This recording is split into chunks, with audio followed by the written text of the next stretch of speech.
নেশা জুয়ায় ধ্বংস দেহ মন, খেলাধুলায় চাঙ্গা মন মনন। আসসালামু আলাইকুম, আমি মোহাম্মদ সাব্বির হাসান রাব্বি, MBBS শেষ বৎস, রংপুর মেডিকেল কলেজে আমি পড়াশোনা করছি।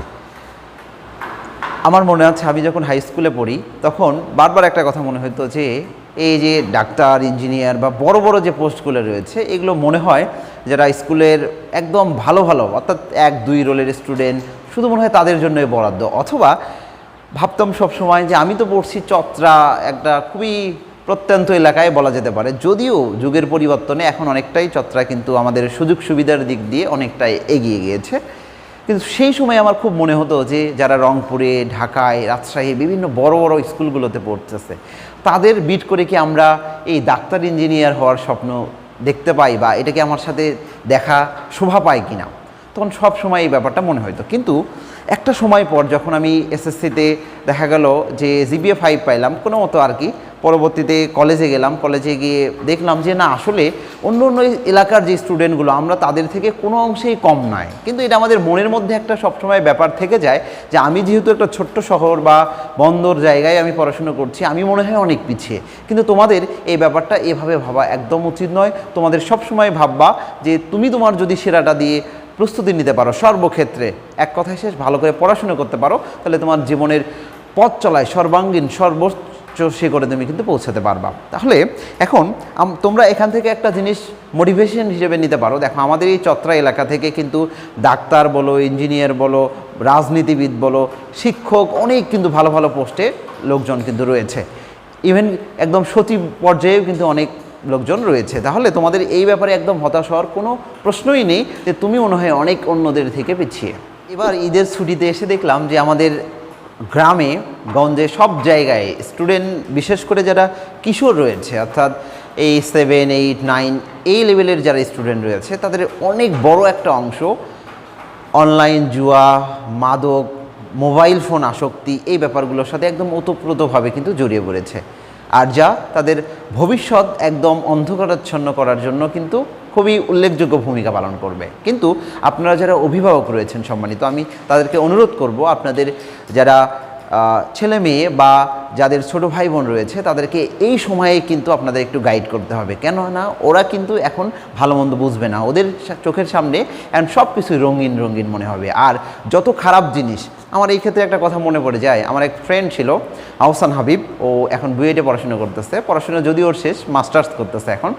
তো একটা কথা সবসময় বলতো যে একটা মানুষ খারাপ হয়ে যাওয়ার জন্য আর কিচ্ছুর প্রয়োজন নাই, শুধুমাত্র সে যদি তার মনের কথাগুলো শোনে। কেননা আমাদের মন বেশিরভাগ সময় কিন্তু সবসময় নেগেটিভ জিনিসগুলোকে আকৃষ্ট করে। তাহলে কেউ যদি খারাপ হয়ে যেতে চায়, মনের কথাগুলো শুনলেই কিন্তু সে খারাপ হয়ে যাবে। তাহলে এই সময় আপনাদেরকে আমরা অনুরোধ করব যে আপনাদের যারা ছোট ভাই বোন বা সন্তান রয়েছে তাদেরকে একটু গাইডলাইনের মধ্য দিয়ে এবং সেই সাথে ধর্মীয় যে ব্যাপারগুলো মেনে চলে পড়াশোনার মধ্যে যারা থাকে, যাতে তাদের ভবিষ্যৎটা অনেক উন্নত হয় এবং সমৃদ্ধ একটা আমাদের সোনার বাংলাদেশ গড়ে ওঠে, সেই ব্যাপারে আপনাদের কিন্তু খেয়াল রাখতে হবে। এবং বর্তমান সময়ের যে আমাদের খারাপ যে দিকগুলো রয়েছে সেগুলো থেকে তাদেরকে দূরে রাখতে হবে।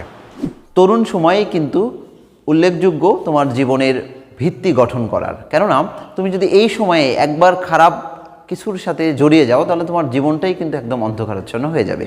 আর এই সময় যদি একটা ভালো সিদ্ধান্ত নিয়ে ভালোভাবে পড়াশোনা করে তোমার জীবনটাকে গড়তে পারো, তাহলে শুধু তোমার নয়, তোমার ফ্যামিলি এবং তোমার পুরো বংশের মুখ কিন্তু তুমি উজ্জ্বল করতে পারবে।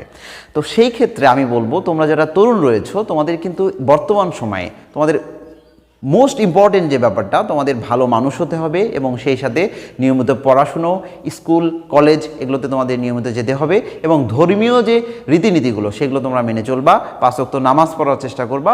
এবং খুবই গুরুত্বপূর্ণ একটা ব্যাপার যে আমাদের মন, মনন এগুলোর বিকাশের জন্য কিন্তু একটা খেলাধুলার গুরুত্বপূর্ণ রোল রয়েছে।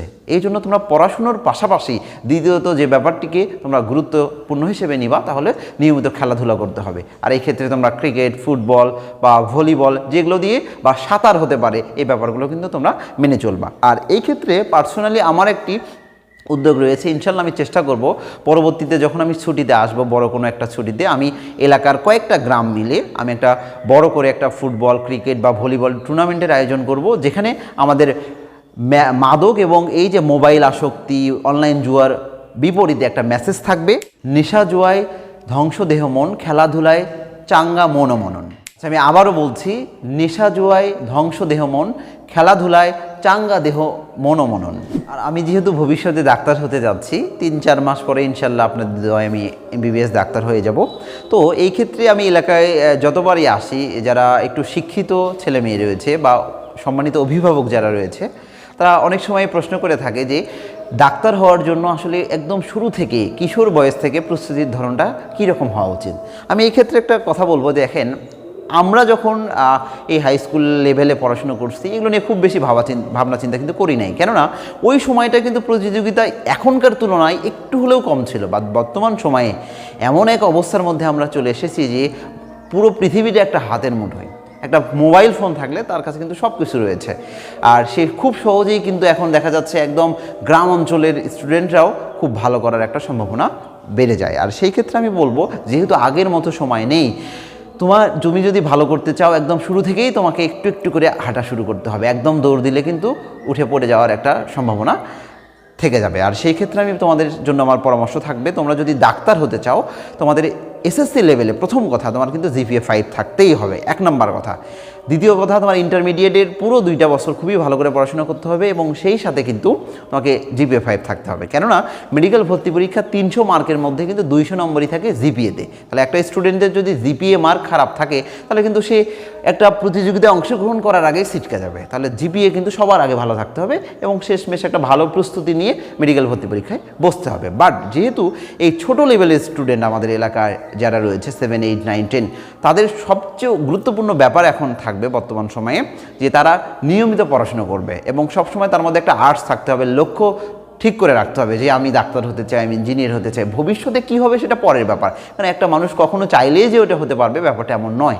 তোমাদের একটা লক্ষ্য থাকতে হবে, আর ওই লক্ষ্যের পেছনে তোমাদের প্রতিনিয়ত ডে বাই ডে প্রত্যেক দিন কিন্তু একটু একটু করে পড়াশোনা করতে হবে। আর সেই সাথে তোমরা পারলে ইংরেজিটা এখন থেকে খুব ভালো করে কিন্তু গুরুত্ব দিতে হবে, কেননা ইংরেজির ব্যাপারটা এমন, SSCর পর সবাই খালি ফিজিক্স, কেমিস্ট্রি, বায়োলজি এগুলো পড়াশোনা নিয়ে কিন্তু অনেক বেশি ব্যস্ত হয়ে পড়ে এবং ইংরেজি চর্চার যে সুযোগ এটা কিন্তু অনেক বেশি কমে যায়। এই জন্য ছোটো লেভেলেও যে ইংরেজি থাকে, বড় ক্লাসে গিয়ে যেহেতু সেম ধরনের ইংরেজিগুলোই থেকে যায় সব ধরনের অংশগুলো, সেই জন্য ছোট ক্লাস থেকে ইংরেজির একটা আলাদা করে গুরুত্ব দিতে হবে। সেই সাথে যারা ম্যাথ তোমাদের রয়েছে, ম্যাথ তো সব ক্লাসেই রয়েছে, তোমরা ম্যাথে একটা কিন্তু বিশেষ গুরুত্ব দিতে পারো।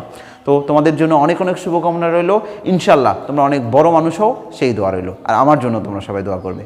ব্যক্তিগতভাবে যদি বলা হয় যে আমার আসলে লক্ষ্য কী বা আমি কি হতে চাই ভবিষ্যতে, যদিও আমার লক্ষ্যটা এখন অনেকটা ফিক্সড হয়ে গেছে, কেননা যেহেতু আমি MBBS-এ পড়াশোনা করছি রংপুর মেডিকেল কলেজে, তার মানে আমি একজন MBBS ডক্টর হব। কিন্তু MBBS করেই তো আর আমাদের কেরিয়ার শেষ নয়। সেক্ষেত্রে আমার কিছু নিজস্ব প্ল্যান রয়েছে যে আমার এখন পর্যন্ত ভালো লাগার বিষয় হচ্ছে আমি সার্জারিতে আমার কেরিয়ার করতে চাই। আমার ইচ্ছা রয়েছে যে আমি MBBS শেষে প্রথমে আমি চেষ্টা করব BCS, দেন MS, FCPS, এবং আমি যদি এই ডিগ্রিগুলো অর্জন করতে পারি এবং তার পাশাপাশি আমার পরিকল্পনা রয়েছে আমি যেখানেই থাকি না কেন, আমাদের দেশের বাইরের দেশে যাওয়ার খুব একটা ইচ্ছা নেই, ডিগ্রি নেওয়ার ইচ্ছা রয়েছে বাইরের দেশ থেকে, কিন্তু আমার সবসময় একটা প্ল্যানে আমার এলাকা থাকবে ইনশাল্লাহ। আমি সবসময় চেষ্টা করব প্রত্যেক মাসে একদিন হলেও চত্বরা এলাকাবাসীর জন্য একদম বিনামূল্যে আমার চিকিৎসা সেবা দেওয়ার জন্য। আর এই পরিকল্পনা ইনশাল্লাহ আমার সবসময় থাকবে।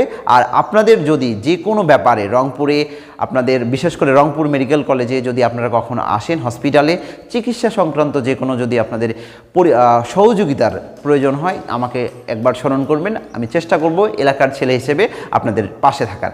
তো যারা তোমরা জুনিয়র রয়েছো, তোমরাও চেষ্টা করো তোমাদের ভবিষ্যৎটাকে এখন থেকে গড়িয়ে নেওয়ার, এলাকার এবং দেশের জনগণের মানুষের পাশে থাকার। এই বলে আমি শেষ করছি। আসসালামু আলাইকুম, আল্লাহ হাফেজ।